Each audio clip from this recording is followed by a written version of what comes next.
Bom, pessoal, dando continuidade ao assunto das casas, hoje a gente vai começar a falar sobre a casa 10, né?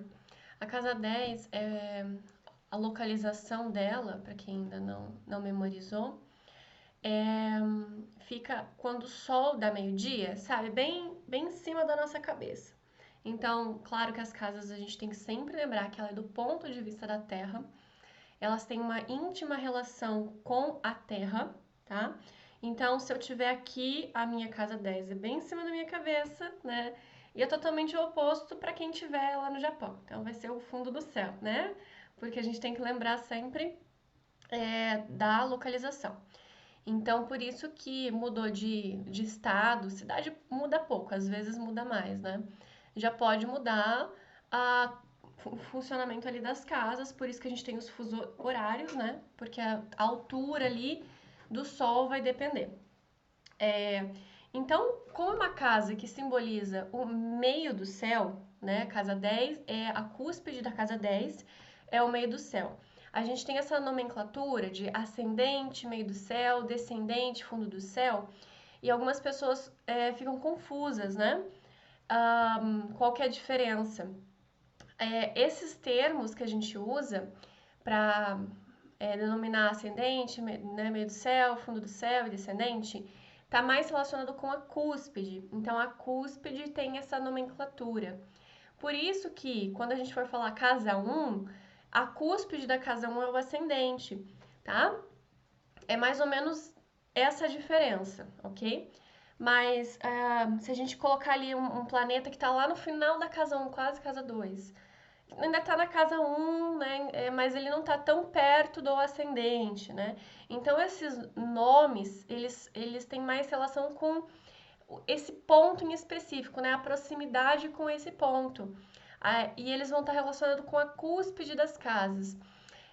Tem alguma diferença dependendo do sistema de casas e que alguns não vão colocar a cúspide da casa 1 como um ascendente, eles vão colocar o começo do signo, né? Mas aí é só formas diferentes de ponto de vista, não tem problema nenhum. O importante é a gente entender que o mapa ele é uma foto do momento e esse momento tem coisas acontecendo, tem uma movimentação ocorrendo. Então a gente tem que entender como é que está essa movimentação para poder interpretar da forma mais adequada. Então, se eu sei que tem um planeta ali no meio do céu, eu sei que pelo movimento primário ele está fazendo um movimento, pelo movimento secundário ele está fazendo outro movimento. E aí a gente vai tendo essa interpretação. Por isso que a gente vai, quando a gente for ver os aspectos, né? Eles vão ter aplicação, separação, crescente, minguante, né? E isso tudo é muito importante para a gente entender melhor toda a interpretação. Então a gente não pode levar de um aspecto literal, né?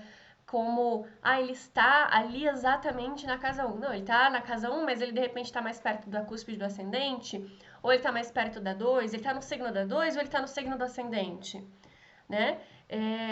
Então, isso dá muita diferença. Se está no começo, no meio ou no fim de uma casa, algum planeta, dá muita diferença. A maior parte da dificuldade de interpretação é essa. Mas fulano também tem um planeta em tal casa igual eu, mas não é a mesma coisa. Nunca vai ser a mesma coisa. É tudo gradual, é uma graduação. Tem muita aluna que me pergunta assim, quanto de orbe você considera, né? Alguns astrólogos consideram mais, alguns astrólogos consideram menos, mas é interessante a gente lembrar que isso é gradual. Então, quanto mais perto, né, mais força vai ter de algo. Quanto mais longe, menos força vai ter para aquela coisa, entendeu?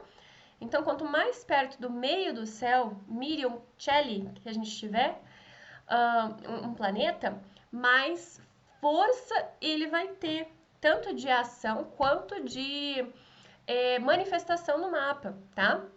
Então, quando a gente tem assim, bem perto ali da cúspide do meio do céu, quanto mais alto o planeta tiver, é como se ele estivesse num altar, como ele estivesse num trono, como se ele fosse um imperador, como se ele fosse. Pensa só no sol. Quando o sol está ao meio-dia, como é que é? Como é que é um sol de verão no meio-dia? É insuportável, né? Tudo que a gente vê, pensa, olha e raciocina é só o calor. é luz. Nossa, que tá claro, não tem nem sombra. Não tem nem sombra. Quando o sol tá bem por cima, a gente tem uma sombra pequenininha ali embaixo, né? Então, mesmo que o planeta ele não tenha uma manifestação direta aqui para a Terra, ele vai ter uma força muito grande ali. Então, é muito importante a gente lembrar disso, tá? E por que eu falo dessa força tão grande, às vezes até quase maior do que o ascendente, né? O ascendente ele está bem relacionado com o corpo físico, tá? O corpo físico, a personalidade, o eu, não é uma coisa assim mais pertinho do nativo, mais pertinho da gente quando é o nosso mapa, né? Então ele vai ter sim uma força muito, muito grande. Mas a casa 10 é muito diferente do Sol quando ele está amanhecendo, que realmente muda toda a paisagem, é uma coisa suave, é uma coisa tranquila, é uma coisa natural. Você vê o dia, quando o sol está nascendo, os passarinhos já anunciam quando cantando antes do sol nascer, rompendo o horizonte. A Vênus, quando ela está diurna, ela já vai ter apontado no horizonte, anunciando a chegada do sol. O clima fica extremamente leve e agradável, muda a temperatura de uma forma muito grande, né? A gente vai ter no nosso corpo o começo do funcionamento do sistema digestivo, por isso que geralmente é um horário que as pessoas acordam para fazer xixi, né? Despertam um pouquinho com o barulho dos passarinhos, começa a mudança do vento muitas vezes, ou o vento cessa. É uma mudança muito grande, né? Quem tem mais sensibilidade, quem é muito solar, muito diurno, vai despertar maravilhosamente bem quando o sol começa assim a romper os primeiros raios antes de passar da linha do horizonte. Porque assim que ele passa da linha do horizonte, que ele tem o nascimento dele, fica pesa novamente. Então é quando ele tá ali na casa 1, no ascendente, um pouquinho antes de romper a linha do horizonte, né? Então a gente vai ter, por exemplo, a linha do horizonte aqui, o sol rompendo. Quando ele tá ainda aqui, ó, muito forte, muito forte, muito forte, muito forte, muito forte, começa a ficar denso. Começou a ficar denso, aí de repente fica muito, muito, muito, muito denso. Passou da linha do horizonte? A linha do horizonte, passou da linha do horizonte? Casa 12, tá pesado. E quando ele tá aqui ainda, assim, ó, passou bastante, mais pesado. Até ele é como se ele estivesse pegando uma força ali pra desenrolar e pra subir, né? E quando ele sobe, ele chega no ápice dele, nossa, é o horário do coração. Esse horário do coração é um horário que é muito pesado também. Por quê? Ele é pesado num sentido assim, espiritual, porque ele tá a pino, é um horário forte biologicamente, né? Também. É um horário de repouso, né? Por isso que normalmente, mesmo que a pessoa tenha comido bem ou não comido, dá aquela cansadinha, dá aquele soninho, né? Aquela vontade de se recolher. E depois, quando isso passa desse meio do céu e ele vai lá para 1 hora, 2 da tarde, né? 3 da tarde, fica mais leve. Porque ele está no movimento ascendente dele. Que é a mesma coisa com a Lua. Quando a Lua está crescendo, ela está dentro do movimento de expressividade. As pessoas nascidas numa lua crescente ou cheia, elas são inquietas, né? E é uma coisa benéfica, elas são inquietas. Elas querem desbravar o mundo, elas querem conquistar as coisas, são as emoções à flor da pele, elas tendem a demandar mais atenção, são pessoas que chamam a atenção. É, e é uma característica assim muito espontânea, né? Aquela vontade de conquistar o mundo, vontade de sair de casa, vontade de fazer alguma coisa acontecer, né? Então, da mesma forma, todo movimento crescente e ascendente é forte, tá? Então, dali, quando chega no ápice, seja no movimento primário ou secundário, é só descida, né? Dentro do ponto mais alto, se eu tô ali no mais alto, para onde quer que eu vá do mapa vai ser uma descida, seja do movimento primário, seja do movimento secundário, tá? Por isso que é uma casa tão forte. E então é como se aquele planeta ali ele estivesse pesando, ele estivesse exigindo uma expressividade muito maior e um contraponto muito maior também, tá?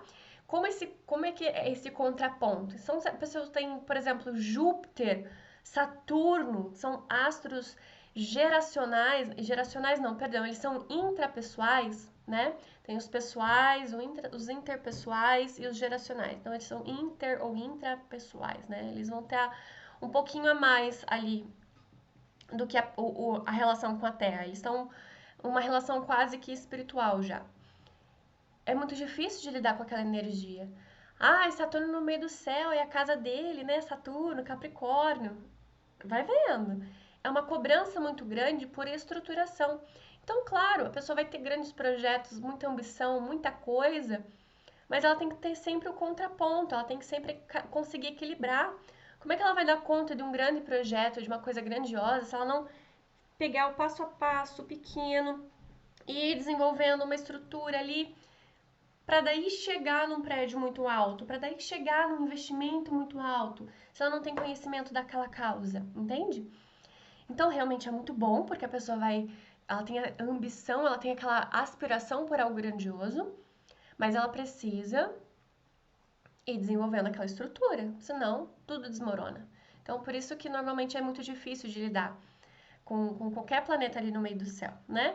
Mas não é aquela coisa difícil assim, ai, ó, como eu sofro. É bobeira isso. Até os planetas mais pessoais, mais próximos, também eles vão ter uma demanda muito grande, né? Uma lua no meio do céu é uma necessidade muito grande de cuidar, mas precisa também prestar atenção em si, porque senão vai querer cuidar só dos outros, né? Vênus no meio do céu, é ótimo trabalhar com beleza, com a diplomacia, mas como é que você vai fazer isso se anulando ou deturpando o sentido de beleza? Então tem que cuidar muito, muito, muito, porque a probabilidade de corromper essa energia que não se consegue trabalhar é muito grande também, né? E é o que acontece um pouco com os astros em dignidade, né? Eu já comentei bastante, volta e meio falo sobre leonino barrigudo e aquariano super fitness, né? Que tem a relação com a qualidade do sol. Porque muitas vezes o leonino, o ariano, que já tem aquela vitalidade, né? Normalmente, às vezes, provavelmente colérico, sanguíneo, tem já um corpo biologicamente mais fácil de perder peso e até de ganhar músculo, muito fácil de ganhar músculo, de perder peso também, porque é natural, biológico ali, a pessoa tem essa maravilha genética e pronto. E o coreano, não que ele ganhe peso, mas às vezes tem um pouco mais de dificuldade em manter a vitalidade, né? De manter um movimento. Libra também. Uma coisa que parece que falta alguma coisa. Falta alguma coisa ali. O que falta? Ai, cansaço. Ah, não. Amanhã. Outro dia. Não vou me sujeitar a isso. Tô sozinha. Ah, mas eu tenho que fazer outra coisa. Então, eles precisam manter essa rotina de atividade física e cuidado com a saúde e alimentação, muito mais do que quem já veio com essa facilidade. Por isso que normalmente as pessoas que chegam numa especialização em XYZ, nossa, falam pra mim, né? Nossa, Amanda, você é tão empática, querida, é tão maternal. Gente, eu tenho lua em Capricórnio nas 6. É óbvio que eu já percebi isso. E é óbvio que eu trabalhei porque eu não queria ser assim. Porque, ok, eu honro, né, que é da visão sistêmica, eu honro essa forma que eu vim, né, eu consigo ser prática, eu consigo separar, né, de acolher e ao mesmo tempo não me envolver, consigo lidar com situações difíceis, porque tenho uma facilidade no afastamento emocional, mas eu não quero ser uma pedra de gelo, eu não quero ser uma psicopata, né? Não quero ser uma pessoa com descontrole emocional também, porque é 880, né? A lua em Capricórnio, ela tá em debilidade. Eu não quero ser esse tipo de pessoa. Não quero ser aquela mãe que vai ser fria com os filhos, que não vai ser carinhosa. Deus me livre, isso me corta o coração. Não quis, não quero alimentar isso. Então, fui trabalhando o meu emocional, que provavelmente tem relação com alguma ferida ali na infância, que tem relação com alguma situação sistêmica ali, entende? Então, da mesma forma, quando a gente tem um planeta no meio do céu, é aquela energia que precisa ser trabalhada, precisa ser expressa. E o que mais, né? A gente está falando bastante dessa relação, dessa manifestação no mapa natal, né? Como é que a gente relaciona isso na vida, porque as casas elas têm relação com a vida mundana, com a Terra, né? Os planetas eles estão lá no alto, alguns estão mais pertinho, então eles vão ter alguns assuntos mais próximos de nós seres humanos, mas as casas elas estão intimamente ligadas a nós seres humanos, a nossa realidade aqui na Terra. Por isso que algumas casas elas vão sendo acrescentadas alguns simbolismos ao longo do tempo, conforme os costumes da sociedade mudam, né? Elas vão tendo essa diferença. Então, o que na nossa vida a gente consegue pensar quando a gente pensa nesse mais alto, evidente, tá na cara? O nosso papel na sociedade, né? O nosso papel na sociedade. Nossa, caramba, né? É aquilo que todo mundo vê. É aquilo que a gente vai ser muitas vezes reconhecido por estar fazendo.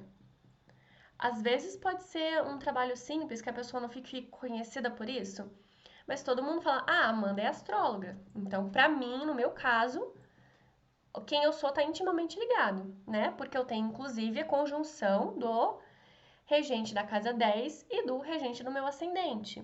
Então, eu sou reconhecida por aquilo que eu sou, no sentido de contribuição para a sociedade, né? Eu sou vista como a profissional. Então, nossa, caramba, é muito forte. Algumas pessoas vêm com isso. Outras nem tanto, né? Outras, às vezes, profissionalmente é uma e às vezes é muito mais reconhecida e quem se é num sentido mais íntimo e pessoal é outra, que pode não ser tão reconhecida. Ou o contrário, né? A gente às vezes conhece uma pessoa muito conhecida, mas ela tem outros trabalhos ali, né? Faz um pouquinho daquilo, faz um pouquinho disso, né? Não é visto como o profissional. E tá tudo bem, não tem problema nenhum, tá? Não tem problema nenhum. E o que mais, além dessa questão da contribuição social, né? O que é mais evidente para nós, assim, desde pequenos? Pode ser o pai ou pode ser a mãe, né? Para a astrologia tradicional e para a astrologia moderna vai ter essa divergência, porque para a moderna é o pai e para a tradicional é a mãe, ok? E a gente tem também uma outra visão que eu tenho adotado recentemente, que o professor Aleixute me apresentou. Não podia estar falando as coisas da aula dele, né? Mas tá bom, eu acho muito interessante. Que é o progenitor do mesmo gênero, né? Vou falar essa palavra que é mais aceita, né? Daqui pelas comunidades e plataformas. Do mesmo gênero, né? Do nativo. Então, se é mulher vai ser a mãe, se é homem vai ser o pai. E, de certa forma, tem sentido porque é aquele que vai ter uma maior influência ali, né? Dentro de modelo a ser seguido. Evidente, natural. Modelo a ser seguido. Qual que é o modelo a ser seguido? Né? Se você nasceu mulher, vai ser a sua mãe. Se você nasceu homem, vai ser o seu pai. Dá pra entender essa diferença, né?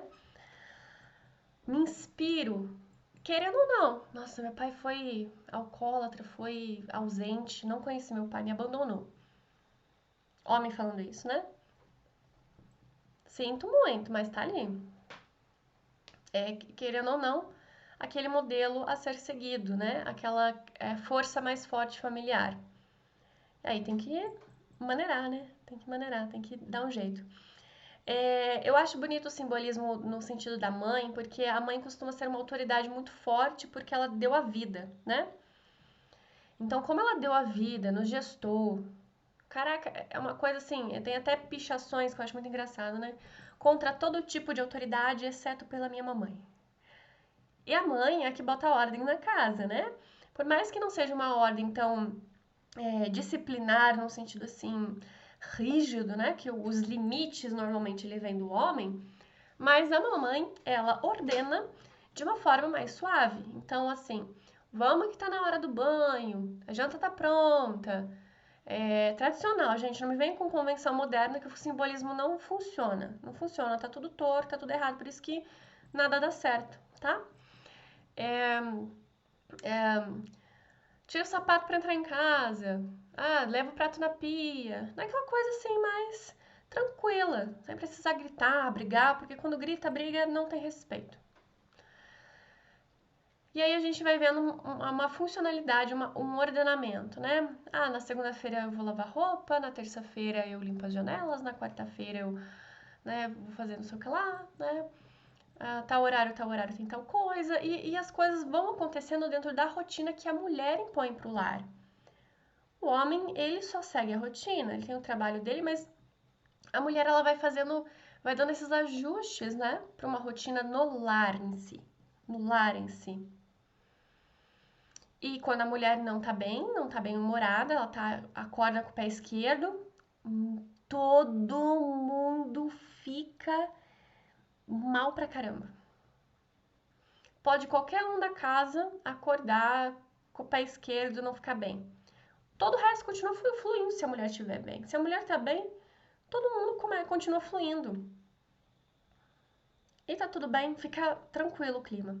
Agora, se a mãe, a mulher da casa, não acorda bem, todo mundo fica tenso, todo mundo fica perdido. Não sabe como é que funciona nada. Não sabe o que pode falar, o que não pode falar. Fica aquele clima assim, chato. Por isso que a gente fala também a respeito da figura materna correspondente à casa 10. Porque ela é a rainha do lar. E ela é a nossa rainha, nossa mãe é a nossa rainha, né? Porque, querendo ou não, seja ela boa, seja ela ruim, seja ela fácil, seja ela difícil, seja ela amorosa ou seja ela mais fria, mais distante, não tem como. Nós vamos ser moldados emocionalmente, aí a gente tem essa relação com a lua, e nós seremos moldados também comportamental e socialmente. O pai, óbvio que ele tem esse papel também, né?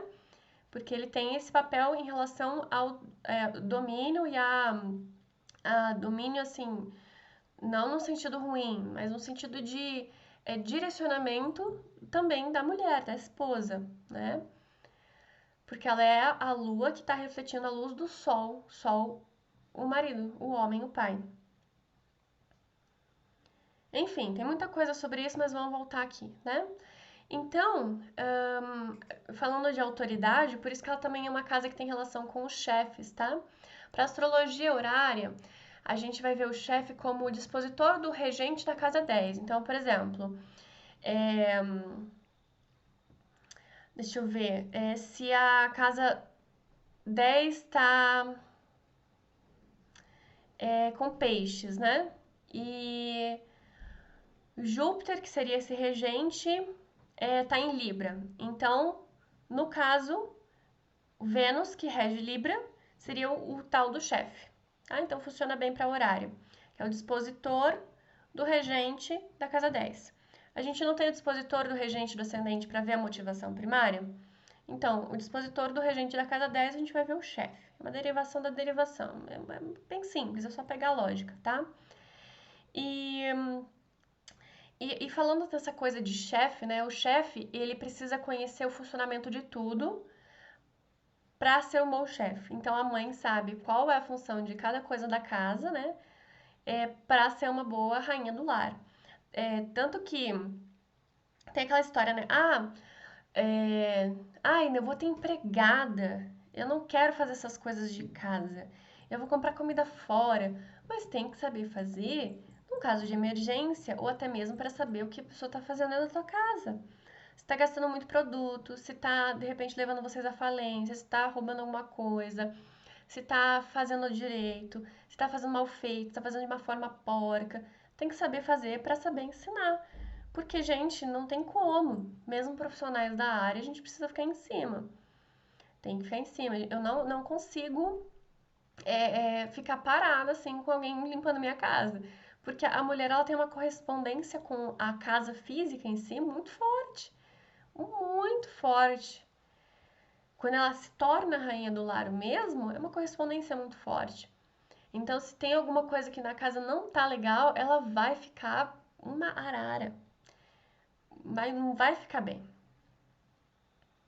Então, é toda essa relação, né? Do chefe ter o conhecimento de todas as funções para conseguir comandar tudo. Então, ele precisa saber desde do trabalho ali do faxineiro, do zelador, da recepcionista, da contabilidade. Precisa saber com especialidade ali, né? Mas entender a função de cada um e ter humildade em reconhecer que cada um é importante, que cada partezinha é importante.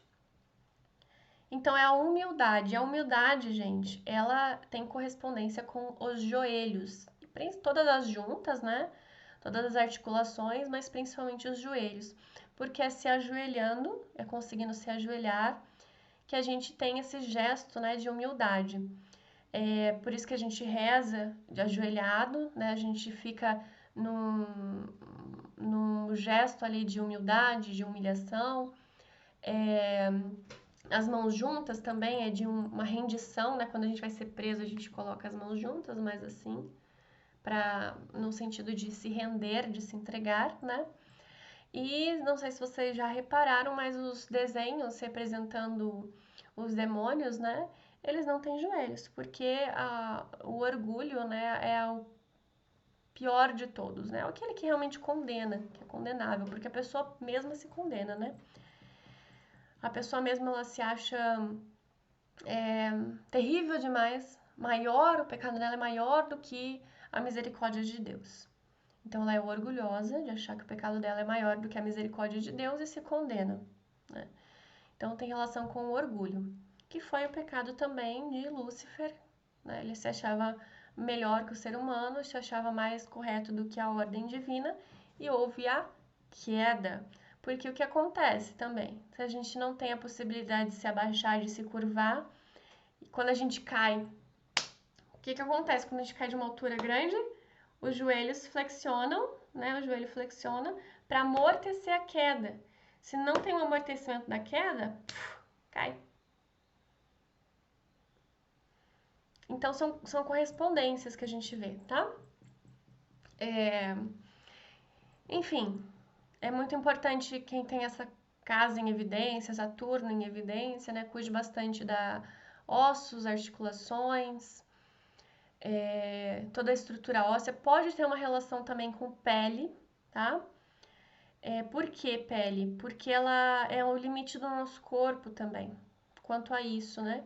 Pode ter um pouco de relação com virgem por ser uma expressão do sistema digestivo, é uma forma de excreção, né? Tanto que excesso de espinhas pode ser derivado de algum problema no sistema digestivo. Excesso de toxinas, né? É uma forma, assim, ruim, né?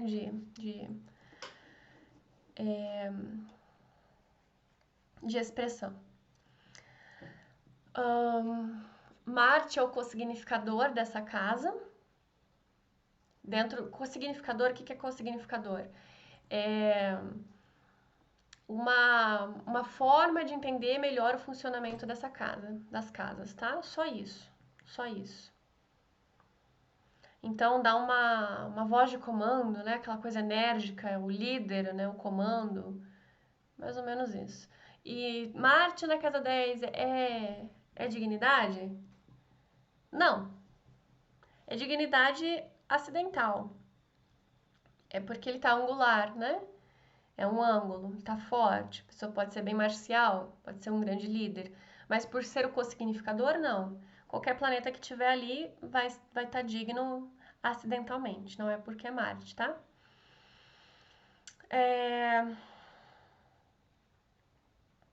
Que mais? Pode significar também, obviamente, o governo, o presidente, né? A projeção, a visibilidade, o sucesso, né? Popularidade, enfim. É mais ou menos por aí. Bom, gente, vou ficando por aqui. A casa 10 realmente é bem recheada de força, né? É uma casa muito evidente, muito forte. Olhem sempre também o regente dessa casa, como é que ele tá, né? Porque a casa ela vai funcionar como uma correspondência. Então olhem também a casa 4, né? O regente da casa 4, porque elas vão funcionar ali de uma forma complementar. As casas angulares são os eixos de estruturação do ser humano. Então, qualquer uma dessas áreas, né? Lar, base, estrutura, pai, mãe, chefe, trabalho, família, saúde, vitalidade, corpo físico, reconhecimento, sucesso, relacionamentos, parcerias, convívio social, são áreas que elas vão estar em conjunto. Então, se houver um problema em uma, pode manifestar em outra, tá? Então, eu não consigo casar, mas minha casa 7 está ótima. Às vezes é um problema em alguma outra dessas casas, tá? Porque elas funcionam muito em conjuntas, né? E são elas também que podem afetar outras áreas, inclusive. Eu não consigo manter dinheiro. Pode ser um problema na casa 2? Pode. Mas pode ser algum problema ali na casa 10. Não no sentido profissional, mas no sentido de relação com a mãe. Então a gente vai ter sempre uma correspondência, por isso que a visão sistêmica ela ajuda muito na interpretação, tá? Ajuda muito na interpretação.